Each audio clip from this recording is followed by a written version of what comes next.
Hello, and welcome to Grammarly Tips and Tricks, a workshop presented by the Writing Studio. Before we get into it, we just want to welcome you to this workshop.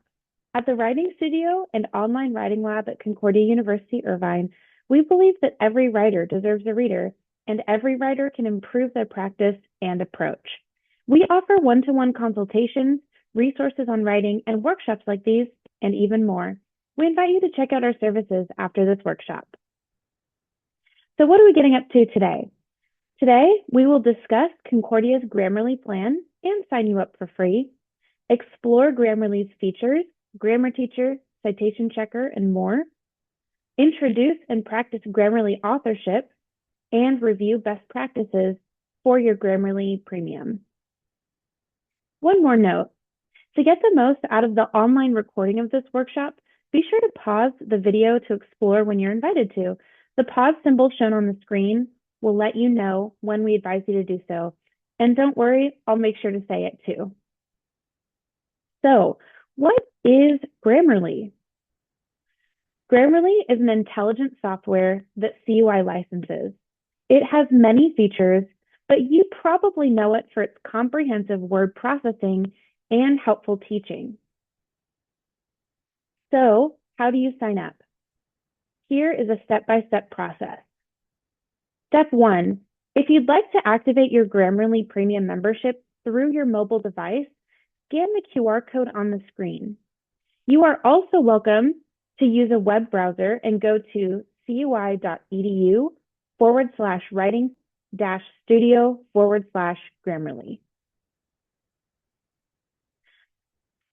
On the computer or your mobile device, that link will take you to our Grammarly sign-up page. Once on the page, navigate to the link circled on the screen, www.grammarly.com/enterprise/sign-in.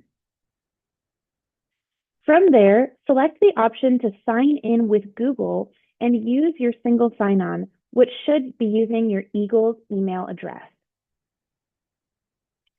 Step 4. Check your inbox for an email confirmation from Grammarly within the next few minutes. Then you're good to go. Pause here and make sure that you're able to log into Grammarly. Now that you're enrolled, we want to take you through some different ways that you can use Grammarly, because there's not just one way. You can use it as a desktop app, on the web, and you have access to special web extensions, which we'll get into a little bit later. Here's an overview of Grammarly features. A really important distinction, especially right now at a university, is what is the difference between Grammarly and generative AI?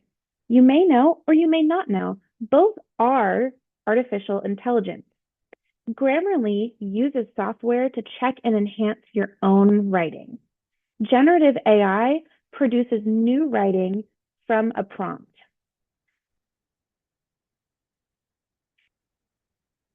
Concordia has the following features available to you through their Grammarly license. First, apps and extensions. Second, web access. So even without an app, you can use Grammarly. You can also use Grammarly as a grammar teacher and a word processing editor. Grammarly has also integrated a citation checker and style editor. So if you're working in APA, MLA, or Chicago, it can help you with that. And with our account at Concordia, you have premium personalization, which we'll show you in a little bit.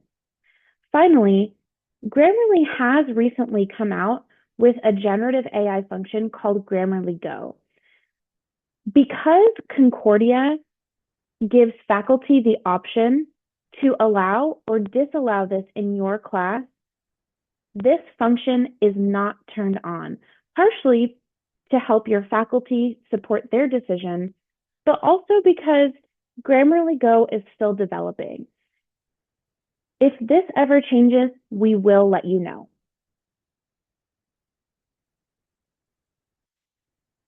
So let's start with working on the app. With the Grammarly app, you can add your papers directly to the app after you've written them, or you can compose in the Grammarly app. We're going to navigate to the Grammarly app.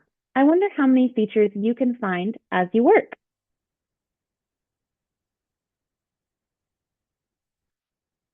This is what Grammarly looks like at the home page. This is my Grammarly. We have it open. On the left, you'll see some different options, specifically apps. You'll notice that I have Grammarly for Windows and Grammarly for Chrome installed. But notice here, you can also install it in your phone. This workshop doesn't cover mobile use of Grammarly, but we really invite you to check it out because you get it for free with your membership. So from the home page, these are all different files that have been uploaded. So let's navigate to the demo document. You're going to see a lot at first. If this is the first time you're opening Grammarly, you might see this window called Goals pop up. This is one of these premium parts of Grammarly that you get from us. So you can choose the type of writing that you're doing, the type of essay or report that you're doing, and then the format. This customizes Grammarly's recommendations. We really encourage you to use them according to what you're working on because it'll make sure that the suggestions are closer to what you need. So hit done. As you look around the page, on the left hand, you'll notice the body of a text. This would theoretically be your essay. And then on the right-hand side, you get a panel with different options for editing. Something else you'll notice as you scroll through are different colors. Different colors on the screen correlate to different types of suggestions that Grammarly has for you. So red is the correctness column, as in this comma is being used incorrectly, etc., etc. This is also what Grammarly does best, and maybe what many word processors already do for you. This is what Grammarly does different. If you hover over the I and then click it, Grammarly teaches you about the rule or suggestion that it's giving you. This is especially helpful if you're wanting to improve your own writing skills because it equips you with how to do that. When looking at this suggested change, you can hit accept and it can make the change for you. Or after reading it, if you decide you don't agree with it, you can dismiss it, or you can directly edit the text yourself. Notice as we work that this overall score is changing. Sometimes your professor might request that you give them a Grammarly report showing that you've done the work to make grammatical changes to the document. You can look at your own report, and then you can also download the PDF report. This is what I have my students do in my class. Other than correctness, you can look at clarity and have it talk to you about rules of clarity, engagement, delivery, and a style guide. We'll look at what that might look like with a different paper. You'll notice here too that you have some formatting options underneath the body of the text. When you compose directly into Grammarly, you can do things like add footnotes and add citations directly into the document. And it'll show you your word count. If we navigate back to the home page, I want to show you what it looks like when we upload our own papers into Grammarly after composing them. One of our wonderful writing studio staff named Dylan gave me his paper. He works in Chicago Manual of Style because he is in Christ College. I want to show you what it looks like when you're working and the footnotes carry over. So I'm going to hit done. So we have this similar thing here, right? We have all the different colors in the style guide. We have goals, we have the score. Formatting tools are not available, but Grammarly will save your formatting so that when you export your paper after working on it, all of your formatting will be correct.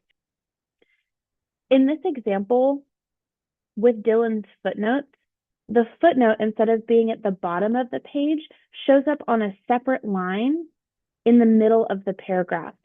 This might actually be very helpful if you're looking to compare the citations to the direct text that they're linked to. So those of you working in Chicago Manual of Style might see that this is very helpful. If we navigate back to home,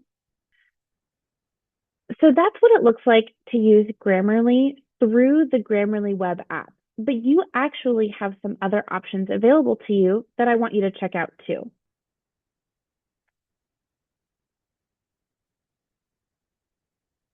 We reviewed working with the app. Now we're going to look at working with the extension.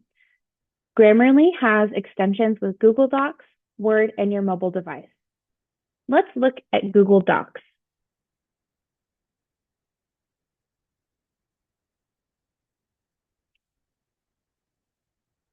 After downloading and installing the extension to Google Chrome, you'll see a few features on your Chrome browser available to you. One, up here on any single website, you can always have Grammarly superimpose itself. So let's say you're working in email, it can help you with your emails, and it gives you tons of options. This is what it looks like to use the extension on Google Docs. So you have your paper open. I have just a template for APA 7 open on my computer. And then if I click on Open Grammarly, it will open that pane that we just became familiar with on the app. Notice some similarities. It puts itself on the right side with your body text on the left, and it has the same features where you can have things explained to you, right? And you have these different options as well. Now we're going to look at what it's like to work with the extension in Word. So this is a conference presentation, a roundtable that I'm working on right now, and I have my Word 365 open. All of this should look maybe normal if you're used to using Word. By clicking the same button, very similar to what we see in Google Chrome, you have the same pane open up. If you're working on a MacBook will have it available to click on or to use in this top pane. It'll have the little Grammarly button. If you find that some features are locked to you or that it says that you're using the free version, be sure that you have this little EDU bookmark in your upper left-hand corner. That bookmark tells you that you've enrolled in our Concordia status. If you have further issues or you've already used Grammarly before, I invite you to log out of everything, clear your cache, and relog in. If this issue continues and it still says you only have free, email me at zoe.litzenberg@cui.edu and I'll make sure that you can enroll. Okay, so now you know what it's like to work with both the app and the extension. Now I'd like to tell you a little bit about authorship, a new Grammarly feature.